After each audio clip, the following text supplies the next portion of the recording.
नमस्कार, स्वागत आप सभी का डीडी न्यूज के इस खास बुलेटिन एक्सप्रेस 100 में, जहां आप लेकर आते हैं राजनीति, मनोरंजन, देश दुनिया, खेल और व्यापार जगत की सभी बड़ी खबरों को एक्सप्रेस यानी फटाफट अंदाज में। आपके साथ मैं हूं मुकुल शर्मा और आइए अब खबरें देखते हैं तेज रफ्तार से।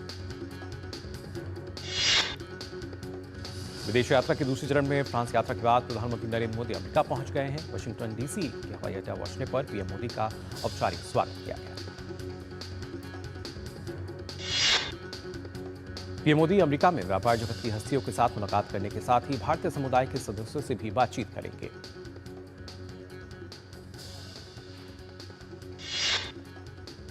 पीएम मोदी राष्ट्रपति ट्रंप के साथ द्विपक्षीय बैठक करेंगे, जिसमें क्षेत्रीय और अंतर्राष्ट्रीय स्थिति पर चर्चा के अलावा कई द्विपक्षीय मुद्दों पर भी बातचीत होने की उम्मीद है।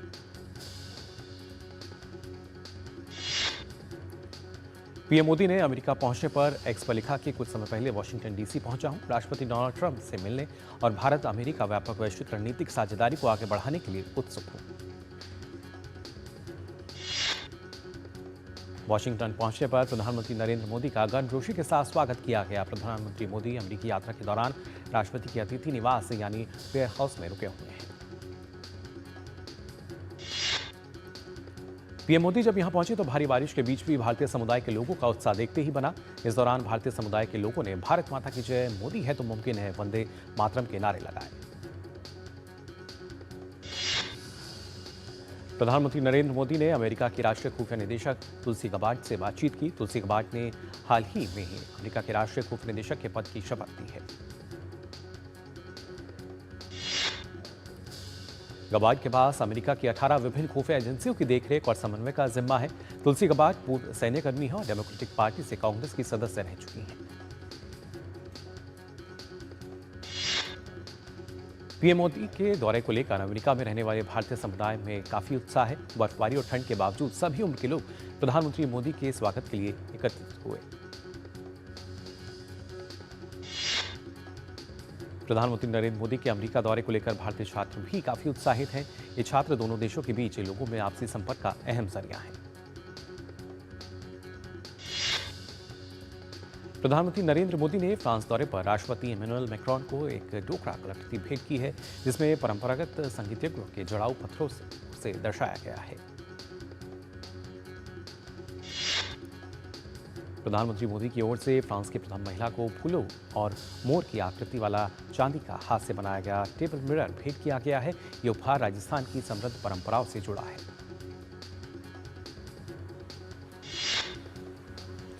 प्रधानमंत्री मोदी फ्रांस में मौजूद अमेरिका के उपराष्ट्रपति जेडी वांस के 2 बेटों और एक बेटी के लिए भी उपहार लेकर गए थे। प्रधानमंत्री मोदी ने विवेक को लकड़ी का रेलवे का खिलौना सेट भेंट किया।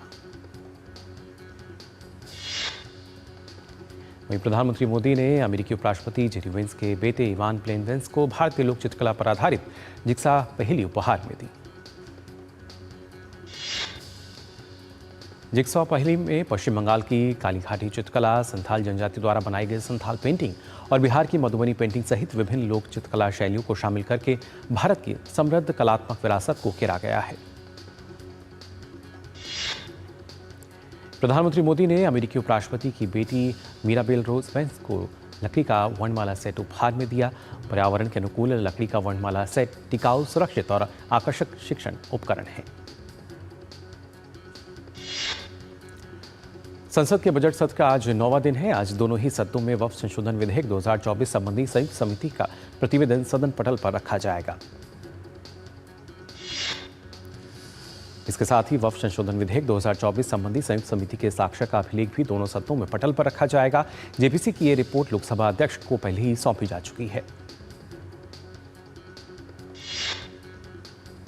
लोकसभा में आज वित्त मंत्री आयकर विधेयक 2025 पेश करेंगी। कैबिनेट पिछले हफ्ते ही इस बिल की मंजूरी दे चुकी है। इसके साथ ही लोकसभा में बिल्स ऑफ लैंडिंग बिल 2024 चर्चा के लिए पेश होगा। विधेयक को पतन, पोत, परिवहन और जलमार्ग मंत्री सरबानंद सोनोवाल सदन में पेश करेंगे। राज्यसभा में आज बजट 2025 और 26 पर चल रही चर्चा को आगे बढ़ाया जाएगा। वित्त मंत्री निर्मला सीतारमण आज उच्च सदन में बजट पर चल रही चर्चा का जवाब देंगी। दोनों ही सदनों में आज प्रश्नकाल के दौरान सांसद विभिन्न मंत्रालयों से अहम प्रश्न पूछेंगे। साथ ही दोनों सदनों में कई प्रतिवेदन और प्रस्ताव भी पेश होंगे। लोकसभा की कार्यसूची में दोपहर बाद का समय प्राइवेट मेंबर बिजनेस के लिए निर्धारित किया गया है। इस दौरान कई सांसद निजी विधेयक पेश करेंगे। संसद के बजट सत्र का पहला भाग आज तक है। इसके बाद बजट सत्र का दूसरा भाग 10 मार्च से शुरू होगा। केंद्रीय गृह एवं सहकारिता मंत्री अमित शाह ने नई दिल्ली में सहकारिता मंत्रालय की संसदीय परामर्शदात्री समिति की पहली बैठक की अध्यक्षता की। बैठक में कई वरिष्ठ अधिकारियों ने भाग लिया। इस बैठक में समिति ने सहकारिता मंत्रालय सहकारी समितियों को सशक्त करने के लिए शुरू की गई पहलों से संबंधित विभिन्न मुद्दों पर चर्चा की। साथ ही सरकार द्वारा देश की सहकारिता आंदोलन को मजबूत करने के लिए उठाए गए महत्वपूर्ण कदमों की भी सराहना की गई।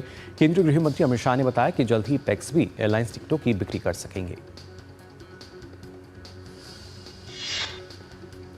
केंद्रीय सड़क परिवहन मंत्री नितिन गडकरी ने बुधवार को स्वतंत्रता सेनानी रमानाथ खेरा रचित काव्य प्रवासित प्रिया के दूसरे संस्करण का लोकार्पण किया। इस मौके पर अपने संबोधन में केंद्रीय मंत्री नितिन गडकरी ने कहा कि रामायण और गीता जैसे हमारे धार्मिक ग्रंथों का दर्शन दुनिया को सदैव उज्ज्वलित करता रहेगा। दिल्ली में विधानसभा में बंपर जीत के बाद बीजेपी में मुख्यमंत्री के नाम को लेकर लगातार मंथन है। मुख्यमंत्री के नाम की घोषणा प्रधानमंत्री के विदेश दौरे से वापस लौटने के बाद ही होगी। वहीं आपकी करारी हार का जिम्मेदार कांग्रेस को मानने वाले तमाम नेताओं पर कांग्रेस नेता संदीप दीक्षित ने बड़ा बयान दिया है। उन्होंने कहा कि अगर कांग्रेस और आप साथ मिलकर लड़ते तो परिणाम और भी बुरे होते। संदीप दीक्षित ने कहा कि मैं दिल्ली की जनता को बहुत अच्छे ढंग से जानता हूं। इस बार दिल्ली की जनता ने तय कर लिया था कि अरविंद केजरीवाल को हराना है। आयुष मंत्रालय और केंद्रीय सामाजिक न्याय और अधिकारिता मंत्रालय के बीच समझौता ज्ञापन पर हस्ताक्षर हुए। इस समझौते के तहत बुजुर्गों के स्वास्थ्य देखभाल के साथ साथ नशा मुक्ति के लिए एकीकृत प्रयास किया जाएगा।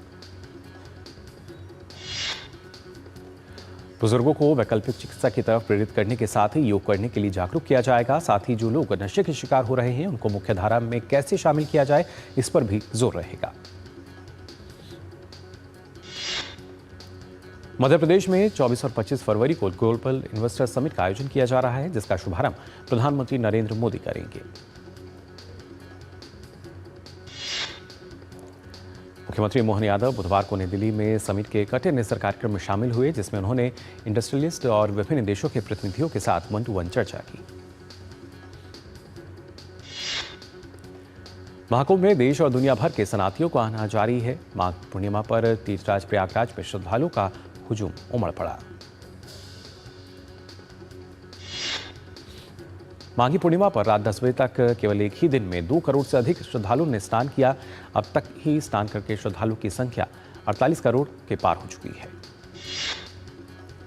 काशी तमिल संगमम की तीसरे चरण का आयोजन आगामी 15 से 24 फरवरी तक होगा। इस कार्यक्रम में तमिलनाडु से 1000 प्रतिभागी हिस्सा ले रहे हैं, जिन्हें बराबर संख्या यानी 200 के 5 समूह में बांटा गया है।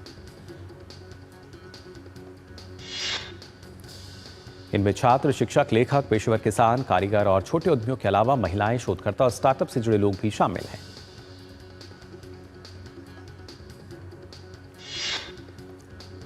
प्रतिभागियों को काशी के अलावा प्रयागराज महाकुंभ जाने और अयोध्या में राम जन्मभूमि मंदिर के दर्शन का भी मौका मिलेगा।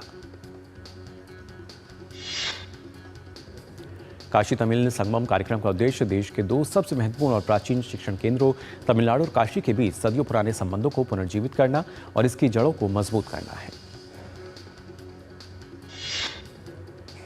जम्मू कश्मीर के पुंछ जिले में नियंत्रण रेखा के पार से बिना उकसावे की गई गोलाबारी का भारतीय सेना ने मुंहतोड़ जवाब दिया, जिसमें काफी संख्या में पाकिस्तानी सैनिक हताहत हो गए। सुरक्षा अधिकारियों ने बताया कि पाकिस्तान द्वारा संघर्ष विराम का उल्लंघन ऐसे समय किया गया जब एक दिन पहले ही नियंत्रण रेखा के पास संदिग्ध आतंकवादियों द्वारा किए गए आईईडी विस्फोट में कैप्टन सहित 2 भारतीय सैन्यकर्मी शहीद हो गए थे। संघर्ष विराम का उल्लंघन का भारतीय सेना ने भी मुंहतोड़ जवाब दिया। अधिकारियों ने कोई सटीक आंकड़ा दिए बिना कहा कि जवाबी कार्रवाई में दुश्मन सेना को भारी नुकसान पहुंचा है।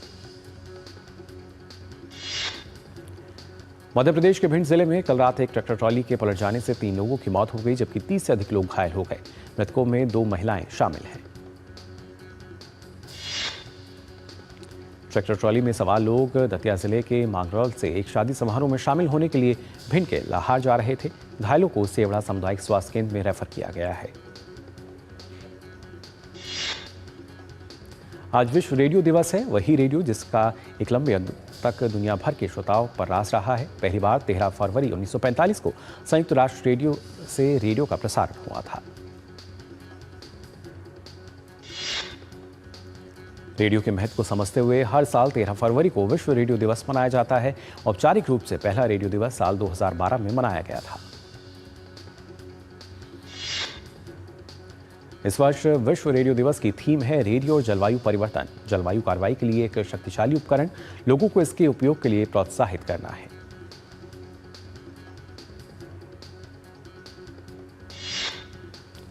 और फिलहाल एक्सप्रेस 100 में हम यहाँ एक छोटे से ब्रेक के लिए जल्द हाजिर होते हैं।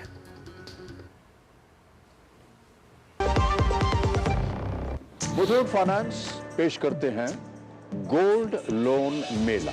गोल्ड लोन लेने पर और कस्टमर रेफर करने पर पाइए सुनहरा मौका, लाखों के गिफ्ट वाउचर जीतने का, साथ ही साथ जीतें आप 24 कैरेट खरा सोना। गोल्ड लोन लेने के लिए आज ही मुथूट फाइनेंस की ब्रांच में जाइए या फिर कॉल कीजिए 1-800-313-1212।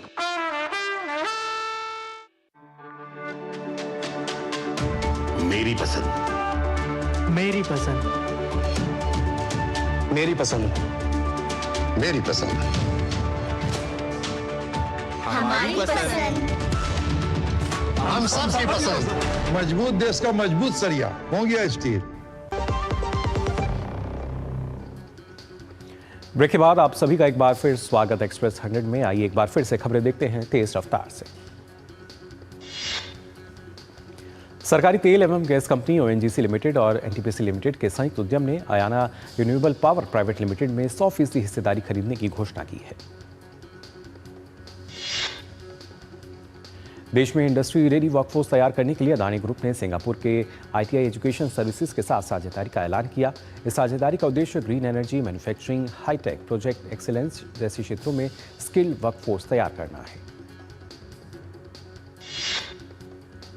भारत के औद्योगिक उत्पादन सूचकांक दिसंबर 2024 में 3.2% की वृद्धि दर्ज की गई है। मैन्युफैक्चरिंग सेक्टर, जिसकी आईआईपी में हिस्सेदारी 3/4 से अधिक है। एसआर के ग्रीन मोबिलिटी इकोसिस्टम का हिस्सा और भारत की सबसे बड़ी स्वच्छ ईंधन लॉजिस्टिक्स प्रदाता ग्रीन लाइन एलएनजी से चलने वाले ट्रकों के अपने बेड़े के साथ देश के सड़क माल उद्योग के डीकार्बनाइजेशन को आगे बढ़ा रही है। भारत में महंगाई के मोर्चे पर आम लोगों के लिए बड़ी खुशखबरी है। जनवरी में खुदरा महंगाई दर गिरकर 5 महीनों के निचले स्तर 4.31% पर पहुंच गई है। नोएडा प्राधिकरण की कार्यप्रणाली को पेपरलेस बनाने के लिए अब ई-फाइल प्रक्रिया को अपनाया जाएगा। इसके लिए आवश्यक सॉफ्टवेयर विकसित कर लिया गया है और अब डेटा अपलोड की प्रक्रिया शुरू हो जाएगी। मासिक म्यूचुअल फंड एसआईपी जनवरी में 26,400 करोड़ रुपए रही है। ये दिखाता है कि निवेशक अनुशासन के साथ लंबी अवधि के नजरिए से शेयर बाजार में लगातार निवेश कर रहे हैं। इनप्लस gas limited Noida international airport पर सीएनजी स्टेशन स्थापित करेगा। नोएडा इंटरनेशनल एयरपोर्ट ने एयरपोर्ट पर सीएनजी के बुनियादी ढांचे को विकसित करने के लिए इनप्लस गैस लिमिटेड के साथ साझेदारी की है।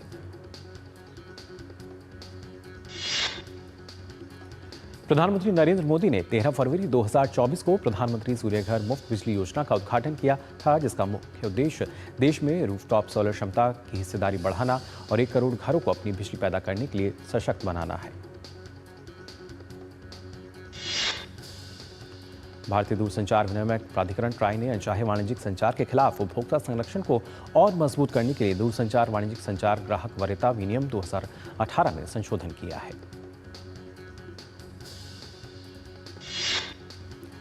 नए नियमों के तहत उपभोक्ता अब अपंजीकृत प्रेषकों द्वारा भेजे गए स्पैम कॉल और संदेश के खिलाफ शिकायत कर सकेंगे। स्पैमर्स या अनचाहे वाणिज्यिक संचार भेजने वालों के खिलाफ सख्त कदम उठाने का प्रावधान भी किया गया है। अमेरिकी चिप मेकिंग टूल्स निर्माता लैम रिसर्च देश में 10,000 करोड़ रुपए का निवेश करने जा रही है। केंद्रीय मंत्री अश्विनी वैष्णव ने सोशल मीडिया प्लेटफॉर्म एक्स पर यह जानकारी दी।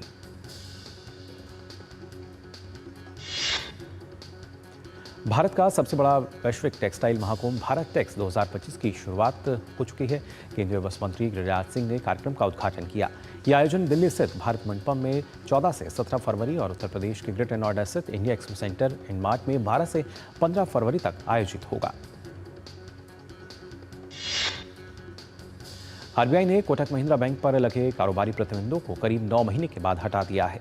इस कदम के बाद कोटक महिंद्रा बैंक अब नए क्रेडिट कार्ड जारी कर सकेगा। टेक्नोलॉजी संबंधी चिंताओं के कारण आरबीआई ने ये प्रतिबंध लगाए थे।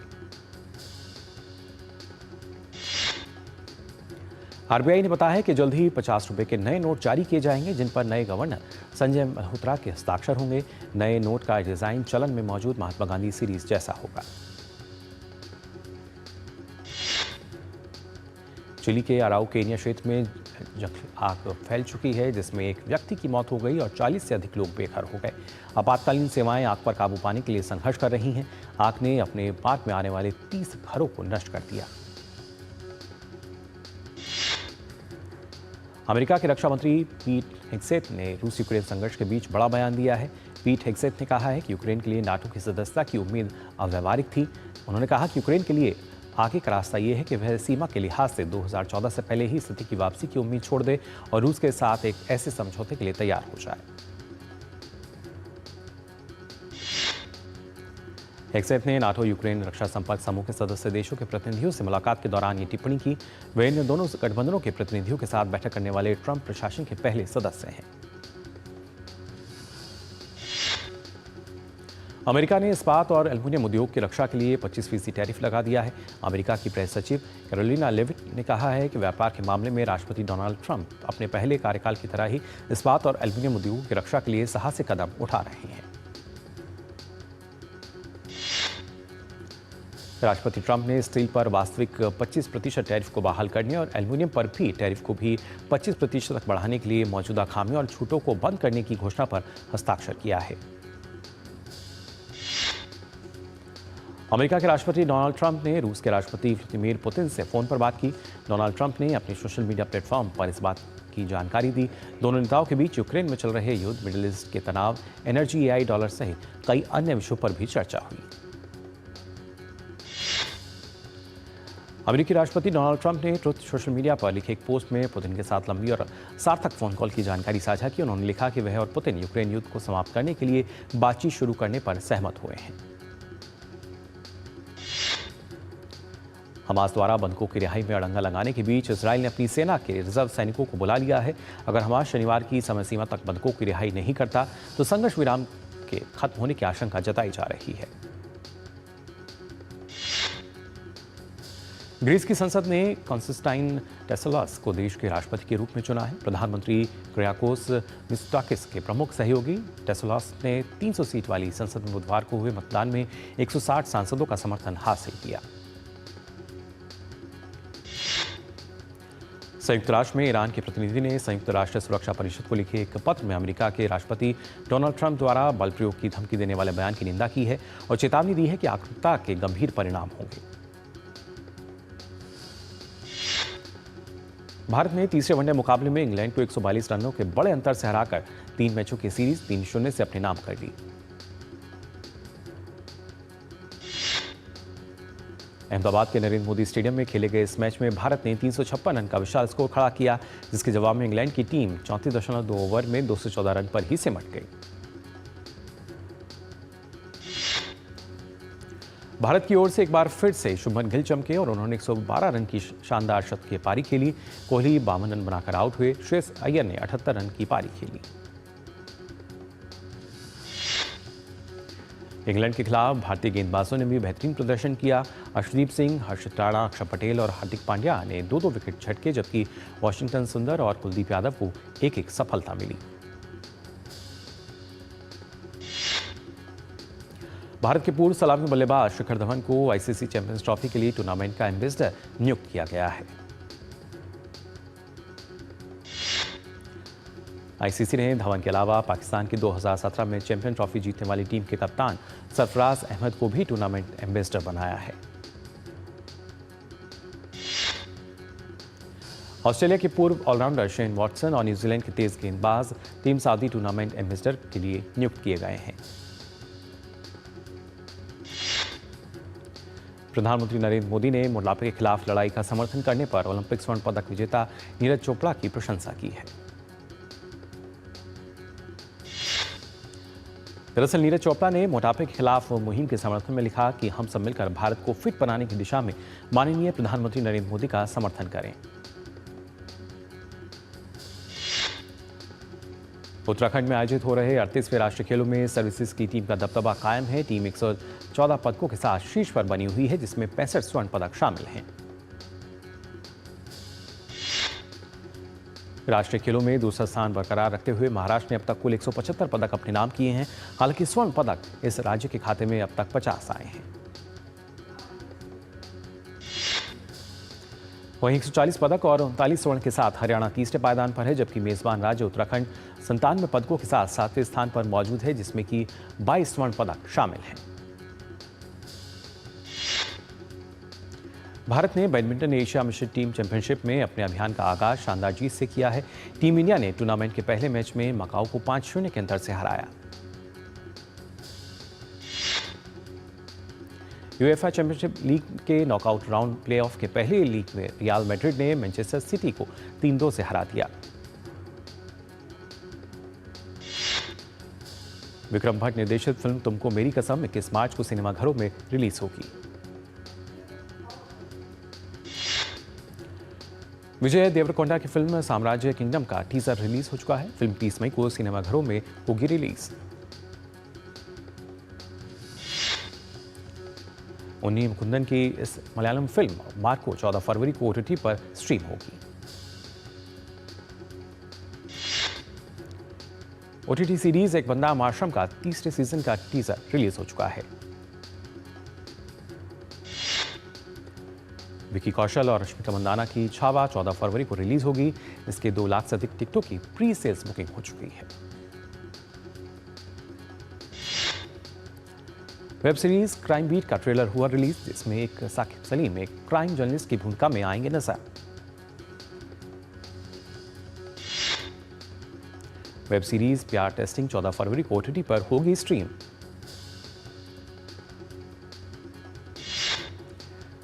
क्राइम थ्रिलर सीरीज डब्बा कातिल 28 फरवरी को ओटीटी पर होगी स्ट्रीम।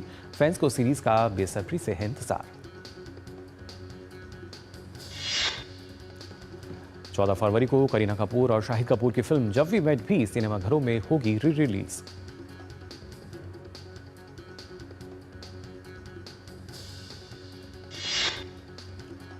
सुजल वेब सीरीज का दूसरा सीजन सुजल द वॉटेक्स 28 फरवरी को ओटीटी पर होगा स्ट्रीम।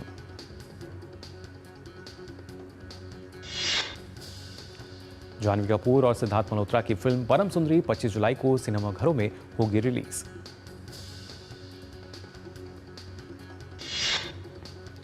तो फिलहाल के लिए एक्सप्रेस न्यूज में बस इतना ही, लेकिन देश और दुनिया की तमाम खबरों के लिए आप देखते रहिए डीडी न्यूज। मुझे दीजिए अनुमति। नमस्कार।